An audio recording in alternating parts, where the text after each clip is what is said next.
हरे कृष्णा मेरे सभी भावी शिक्षकों, मेरे राष्ट्र के निर्माताओं, आप सभी को हरे कृष्णा, राधे राधे। उपन्यास का हमने कल पहला भाग पढ़ा था और मैंने टेलीग्राम चैनल पे उस वीडियो को जो वीडियो मैंने यहाँ पढ़ाया उसकी पीडीएफ को मैंने आपको वहाँ पे भेज दिया था। सभी बच्चों को पीडीएफ मिल गई होगी और आपने उतार भी ली होगी। अगर पहली बार आप सुन रहे हैं मुझे तो मैं आपकी जानकारी के लिए बता दूँ कि आरपीएससी एग्ज़ाम्स से अगर आप तैयारी कर रहे हैं और हिंदी सब्जेक्ट है आपका, तो फिर इस चैनल के माध्यम से आपको हिंदी की पूरी तैयारी करवाई जा रही है। हिंदी साहित्य का इतिहास हमारा कंप्लीट होने वाला है। कुछ ही लास्ट के 2-3 वीडियोस और हैं जिसमें ये कंप्लीट हो जाएगा। तो अगर आप पहली बार चैनल को देख रहे हैं तो आप प्लेलिस्ट में जाकर और साहित्य की प्लेलिस्ट देख लीजिए। पूरे आपको 40-41 वीडियो अब तक हो चुके हैं जो हिंदी साहित्य के मिल जाएंगे। और जितने भी वीडियोज़ यहाँ हैं उन सब जितने भी वीडियो में जो नोट्स आपको दिखेंगे उन सब की जो नोट्स है उनकी मैं पीडीएफ टेलीग्राम चैनल पे मेरे शेयर करती हूँ, तो वहाँ से जाके आप प्रिंट आउट निकलवा सकते हैं या लिख सकते हैं जो भी है। और मेरे चैनल का नाम है टेलीग्राम पे, बहुत सारे बच्चों को नहीं मिल पाता, जबकि मैं कहती हूँ कि मैंने डिस्क्रिप्शन बॉक्स में लिंक दिया हुआ है, लेकिन फिर भी बच्चों को नहीं मिल पाता। तो मेरे टेलीग्राम चैनल का नाम हिंदी में ही टाइप करना है आपको, हिंदी के रंग कविता तोतला के संग, ये आप टेलीग्राम पर जाकर लिखिए और वहाँ से आप डायरेक्ट ज्वाइन कर सकते हैं। और अब तक की जितनी क्लासेज हिंदी साहित्य के इतिहास की करी है, जो भी नोट्स हैं, इन्हीं नोट्स से मैंने एक व्याख्याता की सीट ली है और यही नोट्स मैं आप सबके लिए प्रोवाइड करती हूँ। कोई भी चार्ज नहीं है इसका, निःशुल्क है, एक भी पैसा नहीं है। आप इजी गोइंग वहाँ से पीडीएफ निकाल सकते हैं, वहाँ से लिख सकते हैं, समझ सकते हैं। पहले यूट्यूब पे मुझसे पढ़ लीजिए, उसके बाद वहाँ से जाकर उन्हें लिख लीजिए या निकाल लीजिए, क्योंकि बहुत ही रामबाण नोट्स हैं। जितने बच्चे मुझसे जुड़े हैं उनको तो पता ही है, और अगर आप पहली बार आए हैं तो ज़रूर चैनल को सब्सक्राइब करें, बेल आइकन को प्रेस करें, क्योंकि डेली हिंदी की क्लास होती है। हिंदी साहित्य का इतिहास पूरा होने वाला है, उसके बाद हम काव्य शास्त्र पढ़ने वाले हैं। और इससे पहले मैंने एक वीडियो बनाया, क्योंकि एक रहस्यमयी जीवन करके एक आईडी है जहाँ से मुझे यूट्यूब पे बहुत लंबा चौड़ा कमेंट्स मिला, करीबन 3 पेज का। तो उसमें मैंने उनका धन्यवाद भी किया, और उसका एक छोटा सा वीडियो अगर आपने वो नहीं देखा है तो ज़रूर जाकर देखिए कि उन्होंने क्या क्या लिखा है इन नोट्स के लिए, क्या उन्होंने तारीफ़ की है, क्या उन्होंने कहा है, और खुद के लिए भी वो क्या संबोधन चाहते हैं मुझसे, ये भी उन्होंने कहा है। तो इसीलिए मैंने आज संबोधन यही रखा कि मेरे भावी शिक्षकों, मेरे भावी राष्ट्र निर्माताओं, इसीलिए। और अब हमारी क्लास में मैं आप सभी को इसी से संबोधित करूंगी। फिर भी अगर आपके और कोई अन्य विचार है तो आप कमेंट सेक्शन में लिख सकते हैं, मुझे बता सकते हैं कि ये संबोधन आपको कैसा लगा, क्या लगा, और मुझसे जुड़ के अपनी हिंदी की तैयारी बेस्ट कर सकते हैं। अब देखिए यहाँ पर स्क्रीन पर आपको कुछ दिख रहा होगा, तो उपन्यास का जो हम दूसरा भाग पढ़ेंगे उससे पहले कुछ विद्यार्थियों के प्रश्न थे, जिसमें रोशन भाई मीणा और एक कैलाश कुमार जी का भी शायद प्रश्न है जो वो मुझसे पिछले 5-6 दिनों से पूछ रहे हैं, लेकिन मैं जवाब नहीं दे पाई थी। तो आज मैंने लिया है कि अनुदित और मौलिक नाटक भारतेंदु हरीशचंद्र के, जिनमें बहुत ज़्यादा कन्फ्यूज़न हो रहा है। तो देखिए मैं इसीलिए पूरा पेज ही ले लिया मैंने, ताकि आपको कन्फ्यूज़न ना हो और आप इतने संशय में मत रहो, और इतना हमें टेंशन नहीं लेना है किसी एक प्रश्न के पीछे, ठीक है ना, इतना परेशान नहीं होना है, ठीक है। देखो, अनुदित नाटकों की ट्रिक्स, वैसे तो मैंने आपको अपने उस वीडियो में जहाँ पर मैंने आपको भारतेंदु हरीशचंद्र पहले पढ़ाया, वहाँ मैं इसकी ट्रिक बता चुकी हूँ, ठीक है, वो मैंने जो बनाई थी मेरे नोट्स के अंदर। लेकिन फिर भी ये एक और ट्रिक है, विद्या रत्न है पाखंड धन, कपूर है पर दुर्लभ है भारत जन्मे मुद्रा। ये ट्रिक है। कैसे ट्रिक है अभी देखो, आपको समझ आ जाएगी, है ना। भारतेंदु जी के अनुदित नाटकों की संख्या तो हो गई 8, मैंने उस वक्त बताया था जहाँ पर नए वर्ड आएगा वहाँ 9 की संख्या नहीं आएगी। मैंने उस वीडियो में आपको बताया जो हम बहुत पहले कर चुके हैं। क्यों? क्योंकि यहाँ नए आ गया तो ये 8 है और मौलिक 9 है, यानी अनुदित नाटक 8, मौलिक नाटक 9। अब देखिए, ये मैंने आपको जो ट्रिक बताई है यही ट्रिक आगे, जैसे विद्या से विद्या सुंदर दिख रहा है आपको, है ना, ऐसे आपको एक एक याद हो जाएंगे। अब देखिए, मैं खाली उन्होंने मुझसे भारत जननी का पूछा था, लेकिन मैंने सोचा कि मैं सारों का ही बता देती हूँ, आप इसे उतार लीजिएगा, बहुत काम आएंगे, बहुत ही अच्छी डिटेल मुझे लगी तो मैंने ले ली इसे। पहला आता है विद्या सुंदर 1868 का है, यह संस्कृत नाटक चोर पंचाशिका के बंगला संस्करण का हिंदी अनुवाद है। दूसरा रत्नावली 1868, यह संस्कृत नाटिका रत्नावली का हिंदी अनुवाद है। देखिए, मैं फिर कह रही हूँ, ये जो सन है इनमें कहीं कहीं कन्फ्यूज़न की स्थिति आ जाती है, पर आप परेशान नहीं होना। और मैं बार बार कहती हूँ कि कन्फ्यूज़न वाले प्रश्न परीक्षा में नहीं पूछेगी आरपीएससी, क्योंकि वो सही पूछती है, जिस पे आपत्तियाँ इतनी लगती है तो बिल्कुल भी नहीं पूछेगी, वो नहीं चाहेगी कि बच्चे बवाल मचाए, बच्चे सवाल उठाए। तीसरा है पाखंड विखंडन 1872 का, यह संस्कृत में कृष्ण मिश्र द्वारा रचित प्रबोध चंद्रोदय नाटक के तीसरे अंक का अनुवाद है। अब आता है हमारा चौथा, धनंजय विजय 1873 का है, यह संस्कृत के कांचन कवि द्वारा रचित धनंजय विजय नाटक का हिंदी अनुवाद है। ठीक है। अब आता है हमारा कर्पूर मंजरी 1875, यह सट्टक श्रेणी का नाटक संस्कृत के कांचन कवि द्वारा रचित नाटक का अनुवाद है। अब आता है हमारा भारत जननी। ठीक है। अब रोशन भाई मीणा ने मुझसे ये पूछा था कि मैडम बहुत कन्फ्यूज़न है कि भारत जननी मौलिक नाटक है या फिर अनुदित नाटक है, ये इनका प्रश्न था। तो देखिए रोशन भाई जी, ये 1877 का है और इनका गीति नाट्य है, और जो कि संस्कृत से हिंदी में अनुदित है, क्योंकि ये मेन क्या है, संस्कृत में है। और अनुदित क्या होता है, अनुदित क्या होता है कि जिसका किसी एक भाषा से दूसरी भाषा में उसको अनुवाद किया गया हो, ट्रांसफ़र किया गया, वो होता है अनुदित, अनुवाद करना। ठीक है। तो संस्कृत से हिंदी में क्या है, अनुदित है। तो भारत जननी अनुदित नाटक ही है। कन्फ्यूज़न बिल्कुल भी ना रखें और बिल्कुल भी परेशान ना हो। आप अगर ज़्यादा परेशान रहेंगे तो पढ़ नहीं पाएंगे। ज़्यादा टेंशन नहीं लेनी है, दिमाग में इतना आपको नहीं रख के चलना है। ठीक है ना। तो इजी गोइंग पढ़े, अच्छे से पढ़े। ज़्यादा कन्फ्यूज़न है तो आप उस प्रश्न को 2-4 दिनों के लिए छोड़ दें। पढ़ते पढ़ते क्या होता है, हमें ऑटोमेटिक उसका आंसर मिल जाता है। कितनी बार हम किसी एक प्रश्न के पीछे हमारे 2-2 दिन खराब कर देते हैं, 3-3 दिन खराब कर देते हैं। जब कभी ऐसी सिचुएशन आ जाए, कुछ समय के लिए उन प्रश्नों को छोड़ देना चाहिए। जब हम पढ़ते रहते हैं तो कहीं ना कहीं आगे हमको उसका जवाब मिल ही जाता है। अगर आपने नहीं किया है तो ज़रूर करके देखिएगा, आपको मिलेगा ऐसा। क्योंकि अब उन्होंने भारत जननी का मौलिक या अनुदित नाट्य गीत है, इसे क्लियर करें, ये प्रश्न था। तो देखिए आपका जो प्रश्न मैंने बहुत अच्छे से पढ़ा। ठीक है। और रोशन भाई मीणा ये भी कहती है कि रामचंद्र शुक्ल ने सत्य हरिश्चंद्र और भारत जननी को संस्कृत से अनुदित माना है, इसीलिए भारत जननी भी एक तरह से मौलिक नाटक में आता है, नहीं आता है। देखो आचार्य रामचंद्र शुक्ल ने, देखो आपने खुद ने लिखा है, आपका कमेंट पढ़ना आप रोशन भाई, कि भारत जननी को रामचंद्र शुक्ल ने संस्कृत से अनुदित माना। आप खुद ने लिखा ना, तो फिर ये अनुदित ही हुआ हमारे हिंदी में। तो क्योंकि हम क्या पढ़ रहे हैं, हिंदी साहित्य पढ़ रहे हैं ना, हम हिंदी साहित्य पढ़ रहे हैं, तो यहाँ पर वो अनुदित में ही आएगा, क्योंकि इसे हिंदी साहित्य में जो लिया गया तो अनुदित करके ही लिया गया। हो गया आपका कन्फ्यूज़न क्लियर। अब आगे मैं डिटेल लिए वो बता देती हूँ। मुद्रा राक्षस 1878 विशाख दत्त के संस्कृत नाटक का हिंदी अनुवाद है। दुर्लभ बंधु 1880 अंग्रेजी नाटककार शेक्सपियर के मर्चेंट ऑफ वेनिस का हिंदी अनुवाद है। अब आते हैं, देखो मौलिक नाटक जिनकी संख्या 9 है।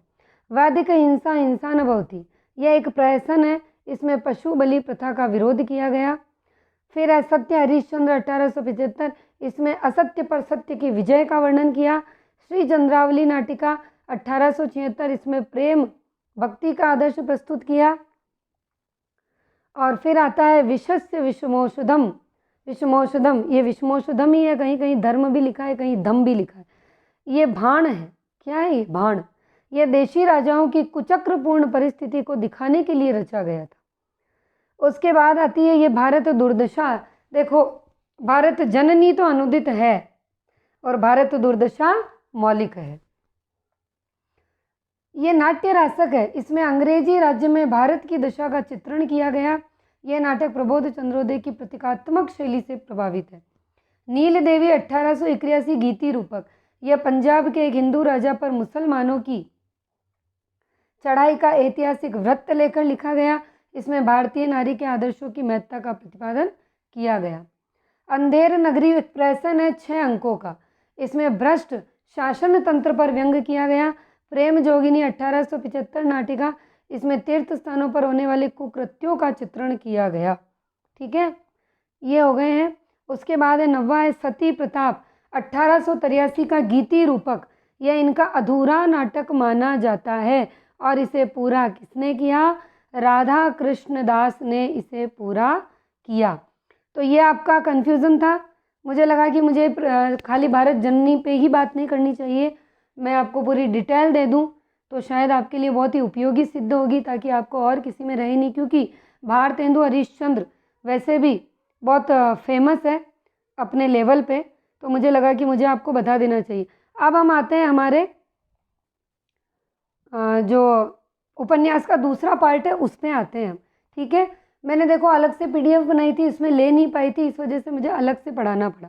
अब हम पढ़ते हैं हमारा जो पहले हमने पढ़े थे उपन्यास, अब हम आ जाते हैं, पहले हम पढ़ रहे थे ना मनोविश्लेषणवादी। और हाँ, मुझसे रोशन भाई मीणा ने कोई सवाल किया था इन उपन्यासों की श्रृंखला में ही, अब मुझे याद नहीं आ रहा है, लेकिन मैं उनको बता दूं कि हम यहाँ उपन्यासों को युगों में बांटा है, काल विभाजन नहीं किया है। शायद उन्होंने कोई प्रश्न किया था मुझसे कि मैडम छायावाद, काल, प्रगतिवाद ये भी तो आएगा। तो देखिए, ये हम उपन्यासों को मनोविश्लेषणवाद, आंचलिक उपन्यासकार, प्रेमचंदोत्तर, प्रेम युग, इसमें बांट रहे हैं। यहाँ कोई काल विभाजन नहीं हो रहा है। ये तो उपन्यास किसने पहले लिखे, किसने बाद में, कौन से युग में अलग अलग आए, उनकी बात हो रही है। शायद आपका प्रश्न यही था और मैंने उसी वक्त आपको यूट्यूब पे कमेंट भी कर दिया था, शायद हो गया होगा क्लियर। फिर भी कोई दिक्कत है तो आप फिर से मुझे कर सकते हैं। अब हम आगे बढ़ेंगे। आंचलिक उपन्यास, अंचल विशेष को केंद्र में रखकर लिखे गए उपन्यास आंचलिक उपन्यास कहलाते हैं। आंचलिक उपन्यासों में अंचल को ही नायक के रूप में प्रस्तुत कर दिया जाता है। ठीक है, आंचलिक किसे कहते हैं? देखो, आंचलिक होता है गाँव से जुड़े व्यक्ति, ठीक है ना, गाँव से जुड़े व्यक्ति होते हैं। और जो गांव में रहकर हम लिखते हैं, हम जैसे हमने फणीश्वर नाथ रेणु को सुना है, इन सबको सुना है ना, ये क्या है? ये आंचलिक कथाकार है। शिव पूजन सहाय, फणीश्वर नाथ रेणु, ये आंचलिक कथाकार है एक तरह से। ठीक है, हिंदी का प्रथम आंचलिक उपन्यास शिव पूजन सहाय का देहाती दुनिया माना जाता है। पिछला वीडियो जो हमने पढ़ा, उस वीडियो में मैंने आपको शिव पूजन सहाय और इनका देहाती दुनिया बताया। और उसके बाद मैंने आपसे वहाँ पर ये भी कहा था कि आप जो बुक पढ़ेंगे अभी, जो आपके 9वीं से 12वीं की, उस बुक में आपको जो कक्षा 10 है, उस कक्षा 10 में इन्हीं शिव पूजन सहाय का एक चैप्टर भी है, माता का आंचल, वो आपको देखने को मिलेगा, वहाँ से आप देख सकते हैं। ठीक है, और अगर आपने पिछले वाला वीडियो नहीं देखा है तो आप ज़रूर देखें, क्योंकि एक बहुत बड़ा कमेंट मुझे आया था यूट्यूब पे, वो मैंने वहाँ पर लिया है, तो आप ज़रूर देखिए, मुझे अच्छा भी लगा इसीलिए मैंने लिया। आगे बढ़ते हैं। हिंदी में आंचलिक उपन्यासों पर विमर्श 1954 में प्रकाशित फणीश्वर नाथ रेणु कृत मेला आंचल से प्रारंभ हुआ। देखिए, लाइन आपको थोड़ी अजीब सी लग रही होगी, लेकिन आप इसे ध्यान से पढ़िए। फिर से पढ़ते हैं हम। देखो, पहला तो हमने पढ़ा हिंदी का प्रथम आंचलिक उपन्यास शिव पूजन सहाय कृत देहाती दुनिया, और हिंदी में आंचलिक उपन्यासों पर विमर्श 1954 में फणीश्वर नाथ रेणु कृत मेला आंचल से प्रारंभ हुआ। अब मेला आंचल कब की रचना है? ये 1954 की है। 1 मिनट, थोड़ा सा आप रुकिएगा 1 सेकंड के लिए।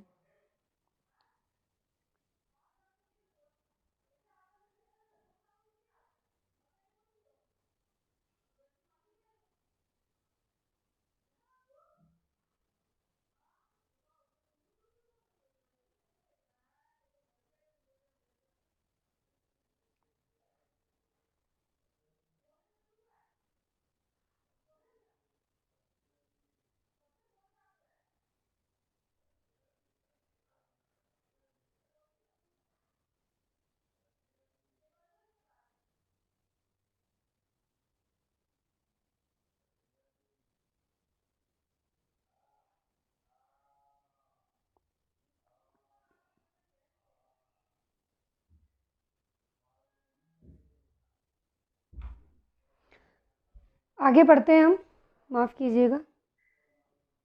आगे आता है, हिंदी के सर्वाधिक प्रसिद्ध आंचलिक उपन्यासकार फणीश्वर नाथ रेणु माने जाते हैं। तो हिंदी के सर्वाधिक प्रसिद्ध उपन्यासकार कौन माने जाएंगे? रेणु माने जाएंगे। ठीक है।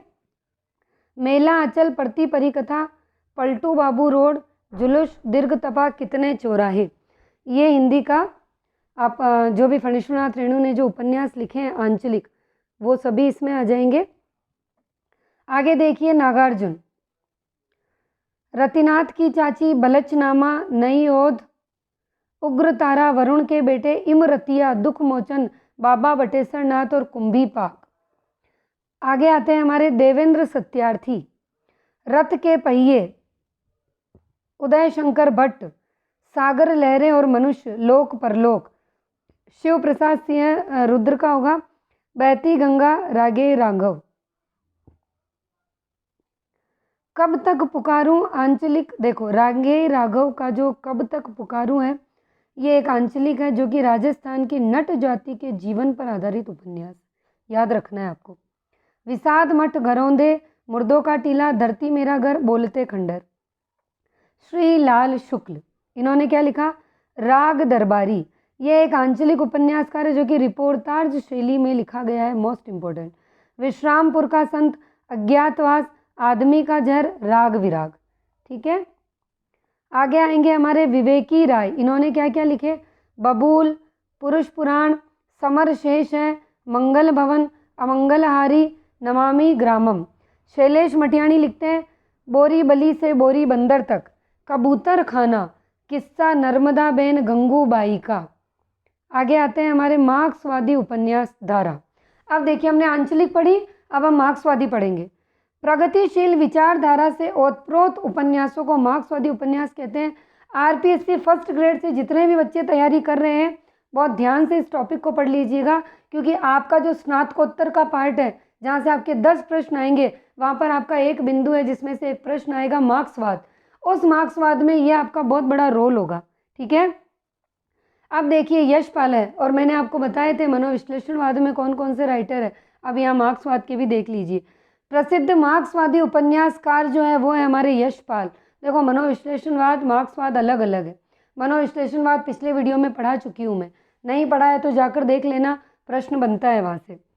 मार्क्सवादी उपन्यासकार है, उपन्यास कौन कौन से लिखे यशपाल ने? अमिता, दिव्या, दादा कामरेड, पार्टी कामरेड, मनुष्य के रूप, झूठा सच, तेरी मेरी उसकी बात।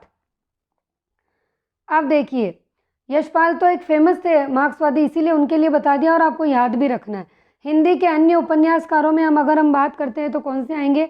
आचार्य हजारी प्रसाद द्विवेदी, बाण भट्ट की आत्मकथा, चारू चंद्रलेख, पुनर्नवा और अनाम दास का पोथा, मोस्ट इंपॉर्टेंट है ये। ठीक है। आचार्य चतुरसेन शास्त्री बहुत फेमस है, वैशाली की नगरवधु, सोमनाथ, वयम रक्षाम, आलमगीर और गोली। देखिए गोली इनका मोस्ट इंपॉर्टेंट उपन्यास है चतुरसेन शास्त्री का। ठीक है। भगवती चरण वर्मा ने कौन कौन से लिखे? चित्रलेखा, और एक हम पढ़ चुके हैं चित्र रेखा, ये जायसी का है। हम वहाँ पर भक्ति काल में जो प्रेम मार्गी धारा आई थी वहाँ देखा था हमने। ठीक है। चित्रलेखा भगवती चरण वर्मा का है। ठीक है। टेढ़े मेढ़े रास्ते, आखिरी दाव, सामर्थ्य और सीमा, सबई नचावत राम गोसाई। फिर है उपेंद्र नाथ अश्क। ठीक है। कौन है ये? उपेंद्र नाथ अश्क। गिरती दीवारें, शहर में घूमता आईना, बड़ी बड़ी आंखें, पत्थर अल पत्थर। फिर आते हैं हमारे अमृतलाल नागर, नवाबी मसनद। अमृतलाल नागर के भी बहुत फेमस रहे हैं, आपको ध्यान रखना है इनका, क्योंकि ये बहुत ही फेमस उपन्यासकार माने जाते हैं अमृतलाल नागर, और परीक्षा में पूछे भी जाते हैं। तो सेठ माकेमल, महाकाल, बूंद और समुद्र, अमृत और विष, शतरंज के मोहरे, सुहाग के नुपुर, मानस कांस, खंजन नयन। ये जो आपको दो दिख रहे हैं, बूंद और समुद्र और अमृत और विष, ये दो बहुत फेमस हैं अमृतलाल नागर के। ठीक है। तो आप ध्यान रखिएगा, है ना। आप देखिए मानस का हंस, गोस्वामी तुलसीदास, खंजन नयन सूरदास के जीवन पर आधारित उपन्यास है। ठीक है। अब है वृंदावन लाल वर्मा, इन्हें बुंदेलखंड का चंद बरदाई कहा जाता है। वृंदावन लाल वर्मा को क्या कहा जाता है? बुंदेलखंड का चंद बरदाई कहा जाता है। गढ़ कुंडार, विराटा की पद्मिनी, मृग नयनी, झांसी की रानी, कचनार, माधवजी सिंधिया और अहल्या बाई। ये किसके हैं? वृंदावन लाल वर्मा के उपन्यास है, ठीक है ना। अगला देखिए, राहुल सांकृत्यायन, सिंह सेनापति, जय योद्धे। धर्मवीर भारती का है गुनाहों का देवता, सूरज का सातवां घोड़ा, वेरी वेरी मोस्ट इम्पोर्टेंट, बहुत ज़्यादा इम्पोर्टेंट है धर्मवीर भारती, ठीक है। डॉक्टर देवराज, पथ की खोज, बाहर भीतर, रोड़े और पत्थर, अजय की डायरी, मैं वे और आप। अब देखिए, मैंने यहाँ कंपेयर करके दो रचनाएं लिखी है, ध्यान से देखिए। यहाँ लिखा है मैं, वे और आप, ये तो है देवराज की, समझ में आ गया। और यहाँ मैंने लिखा है मैं और मैं, ये मृदुला गर्ग की है। ध्यान से पढ़ना है, समझ के पढ़ना है, ठीक है। अब ये उपन्यास है, ठीक है, ध्यान रखिएगा देवराज का। आगे, राही मासूम रजा, इन्होंने लिखा है दिल एक सादा कागज, आधा गांव। ये आधा गांव बहुत इंपॉर्टेंट है, इनका अक्सर परीक्षा में पूछा जाता है। हिम्मत जौनपुरी, नीम का पेड़, कटराबी आरजू, ठीक है। कमलेश्वर, एक सड़क 57 गलियां, लौटे हुए मुसाफिर, समुद्र में खोया हुआ आदमी, डाक बंगला। काली आंधी और कितने पाकिस्तान, ये जो कितने पाकिस्तान है, ये भारत पाकिस्तान विभाजन की त्रासदी पर लिखा गया और बहुत ही फेमस है, ध्यान रखिएगा। राजेंद्र यादव बहुत फेमस है। प्रेत बोलते हैं, कालांतर में यानी बाद में सारा आकाश शीर्षक से इसे प्रकाशित किया गया। यानी आपसे पूछ लिया जाए कि सारा आकाश शीर्षक से राजेंद्र यादव का कौन सा उपन्यास है, तो प्रेत बोलते हैं। समझ में आ गया, ठीक है। अब देखिए, और है इनका उखड़े हुए लोग, कुलटा, 1 इंच मुस्कान। मन्नू भंडारी के साथ इनका संयुक्त लेखन था, कौन सा? 1 इंच मुस्कान, बहुत फेमस है ये, मैं फिर से बता रही हूँ। 1 इंच मुस्कान मन्नू भंडारी के साथ मिलकर लिखा था राजेंद्र यादव ने, याद रखिएगा। और एक आता है इनका अनदेखे अनजाने पुल, ठीक है ना। अब है हमारे भीष्म साहनी, इम्पोर्टेंट। तमस, ये भी भारत विभाजन पाकिस्तान की त्रासदी पर है, सांप्रदायिकता की समस्या पर आधारित। जरोखे, कड़ियाँ, कुंटो, वसंती, मैयादास की माड़ी। फिर आते हैं निर्मल वर्मा, वे दिन, लालटीन की छत, एक चिथड़ा सुख, अंतिम अरण्य, रात का रिपोर्टर। ये इंपॉर्टेंट, अंतिम अरण्य और रात का रिपोर्टर। मोहन राकेश लिखते हैं अंधेरे बंद कमरे में, ना आने वाला कल और अंतराल। बदी उज्जमा लिखती है एक चूहे की मौत, छाकों की वापसी। विश्वंभर नाथ उपाध्याय, जाग मच्छंदर गोरख आया और जोगी मत जा। अब्दुल्ला बिस्मिल्ला, जीनी जीनी बीनी बंदरी चंदरिया, मुखड़ा क्या देखे। फिर आते हैं काशीनाथ, अपना मोर्चा। दूधनाथ सिंह लिखते हैं आखिरी कलाम। गिरिराज किशोर लिखते हैं पहला गिरमिटिया, मोस्ट इम्पोर्टेंट। और ये पूछा गया है कितनी बार पहला गिरमिटिया, पहला गिरमिटिया ज़रूर याद रखिएगा, पूछा गया है। देखिए, पुराने पेपर जब आप उठाएंगे आरपीएससी फर्स्ट ग्रेड या सेकंड ग्रेड के, अब आपको इतनी रचनाएं हैं, बहुत दिक्कत आ रही होगी कि मैडम कैसे याद रखेंगे। तो मैं आपको एक बहुत अच्छी चीज़ बताती हूँ कि पुराने पेपर उठा के उनमें से आप ये देखोगे कि कुछ फिक्स राइटर होते हैं इनके, आरपीएससी एग्जामिनर जो प्रश्न बनाता है। तो आप क्या करिएगा, फर्स्ट ग्रेड और सेकंड ग्रेड का हिंदी का पेपर उठाना, जिस जिस राइटर की रचनाएं अक्सर पूछी गई है उन राइटर को अपनी कॉपी के अंदर लिख लेना। मैं फिर बता रही हूँ, है ना, जयशंकर प्रसाद, निराला, महादेवी, ऐसे जो राइटर है, जो जो प्रश्न इनसे संबंधित पूछे गए ना, उन राइटर्स को लिख लेना। और फिर ज़्यादा याद नहीं हो तो उन राइटर्स की जो भी कहानी, नाटक, निबंध, उपन्यास, आलोचना, संस्मरण, रिपोर्टार्ज जो भी मेरे इन नोट्स में, उनको तो पक्का कर ही लेना, क्योंकि ले दे के घूम फिर के एग्जामिनर वापस उन्हीं राइटर्स में से पूछेगा, क्योंकि कुछ ही चुनिंदा होते हैं उनके लिए। ये एक बहुत अच्छी ट्रिक है, ये आपको कोई नहीं बताएगा, लेकिन मैं बता रही हूँ। पुराने पेपर से ही आप आइडिया निकाल सकते हैं कि अब ये कौन से राइटर पे फोकस करेगा, क्योंकि इसमें बहुत सारे राइटर हैं, अक्सर परीक्षा में नहीं पूछे जाते, पर नोट्स हमारे पास सबके होने चाहिए, ठीक है। तो ये तरीका बता दिया, आप अपना लीजिएगा। सुरेंद्र वर्मा का मुझे चांद चाहिए और नायिका है वर्षा वशिष्ठ, और इस पर सीरियल भी बन चुका है। सर्वेश्वर दयाल सक्सेना, पागल कुत्तों का मसीहा सोया हुआ जन, महेंद्र भल्ला एक पति के नोट्स, ठीक है। और उसके बाद आती है महिला उपन्यासकार जो कि है ममता कालिया, एक पत्नी के नोट्स। देखिए महेंद्र भल्ला ने लिखे एक पति के नोट्स और ममता कालिया लिखती है एक पत्नी के नोट्स। फिर आती है प्रभा खेतान, स्त्री विमर्श की दृष्टि से घोषित एक नारीवादी लेखिका। कौन है? प्रभा खेतान है। स्त्री विमर्श की दृष्टि से घोषित नारीवादी लेखिका है प्रभा खेतान। आओ पेपे घर चले, तालाबंदी, छिन्न मस्ता, अपने अपने चेहरे पीली आंधी, मोस्ट छिन्न मस्ता। फिर है चित्रा मुदगल। चित्रा मुदगल लिखती है एक जमीन अपनी आवा गिलीगुड़। नासिरा शर्मा है, ये लिखती है 7 नदियाँ एक समंदर, शालमली, ठीकरे की मंगनी, कुइया जान। अक्षय वट जिंदा मुहावरे, ओके। फिर आती है हमारी मृदुला गर्ग। बहुत सारे राइटर हैं, बहुत ज़्यादा गुस्सा भी आ रहा होगा, चिड़चिड़ापन भी हो रहा होगा, ऐसा लग रहा होगा कि मैडम अब तो बोरिंग लग रहा है, कब ये ख़त्म होगा, है ना। क्योंकि जब चीज़ ख़त्म होने की कगार पे होती है तो फिर हमारा सब्र इतना नहीं रहता, हमारा धैर्य कम पड़ जाता है। पर धैर्य बनाए रखिए, फेमस राइटर छांट लीजिएगा। मैं फिर कह रही हूँ आज ही ये काम बैठ के कर लीजिएगा। आज का दिन भले ख़राब हो आपका, कोई दिक्कत नहीं है, लेकिन आप फेमस राइटर छांट लीजिएगा पुराने पेपर्स में से। और उन राइटर की आपको हर चीज़ याद करनी है, कहानी, नाटक, निबंध, रिपोर्टाज, संस्मरण। मैं हर ट्रिक बताती जा रही हूँ, हर ट्रिक को कॉपी में नोट करते जाइए, बहुत काम आएगी आपके।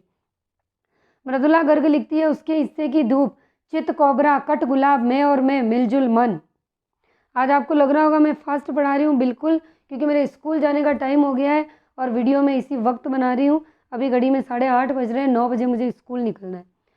पटरंगपुर पुराण, चंद्रकांता। और दिक्कत ये हो गई कि मेरे बच्चों के भी वार्षिक परीक्षा शुरू हो चुकी है मेरी बेटी के, आज से उसका पहला पेपर है, तो इधर उसको भी मुझे समय देना पड़ रहा है, इधर आपकी क्लास ना छूटे, इसीलिए भी थोड़ी भागम भाग चल रही है, तो इस वजह से थोड़ा सा जल्दी में हूँ। मार्च का महीना हो सकता है थोड़ा डिस्टर्ब चले, क्योंकि मेरे दोनों बच्चों के एनुअल एग्ज़ाम है, तो मुझे उन पे भी फोकस करना होगा। पटरंगपुर पुराण, चंद्रकांता। अब देखो चंद्रकांता क्या लिखती है, यहाँ वितस्तता बहती है अपने अपने कोणार्क, कथा सतीसर। अब आती है मैत्रेय पुष्पा, ये लिखती है बेतवा बहती रही, झूला नट, चाक, अलमा कबूतरी, इंदनमम, कहीं ईश्वरी फाग, त्रिया हट, ठीक है। आगे आती है हमारी अलका सरावगी, कली कथा वाया बाईपास, शेष कादम्बरी, ये इंपॉर्टेंट है इनका, शेष कादम्बरी, कोई बात नहीं, मंजुल भगत, इन्होंने लिखा है अनारो और लेडीज़ क्लब। और राजी सेठ करके है एक, ये लिखती है तत्सत और निष्कवच, ठीक है। उषा प्रियमवदा, फेमस है ये। 55 खंबे लाल दीवारें, रुकोगी नहीं राधिका, शेष यात्रा, याद कर लेना इसको। कृष्णा स्वागती बहुत फेमस है। डार से बिछुड़ी मित्रों मर जानी, जिंदगी नामा, फेमस है ये। सूरजमुखी अंधेरे के दिलों दानिश, ये लड़की समय सरगम, ठीक है। तो ये हमने उपन्यासों का जो भी हमारा पार्ट था वो पढ़ा। आगे शायद कोई नया टॉपिक आएगा। उपन्यास हमारे ख़त्म हो गए हैं और चलती रहेगी हमारी क्लास, जल्दी ख़त्म हो जाएगी, बोर ना हो, बोरिंग महसूस ना करें। नेट का पेपर रोज़ का एक करना है, हमेशा कहती हूँ। और आज जो मैंने ट्रिक बताई है उसे ज़रूर फॉलो करें। आपको वीडियो कैसा लगता है, आप क्या महसूस करते हैं, आपके कितने और सवाल हैं मन में, सब कुछ कमेंट सेक्शन में लिख दीजिए। पिछला वीडियो मैंने आपको बनाया है, किसी का यूट्यूब पे बहुत बड़ा 3 पेज का कमेंट्स आया, नहीं देखा है तो ज़रूर जाकर देखिए। और संबोधन कोशिश करूँगी, वैसे एक आदत पड़ी हुई है साथियों कहने की, लेकिन मेरे भावी शिक्षकों, मेरे भावी राष्ट्र के निर्माताओं, हरे कृष्णा, राधे राधे।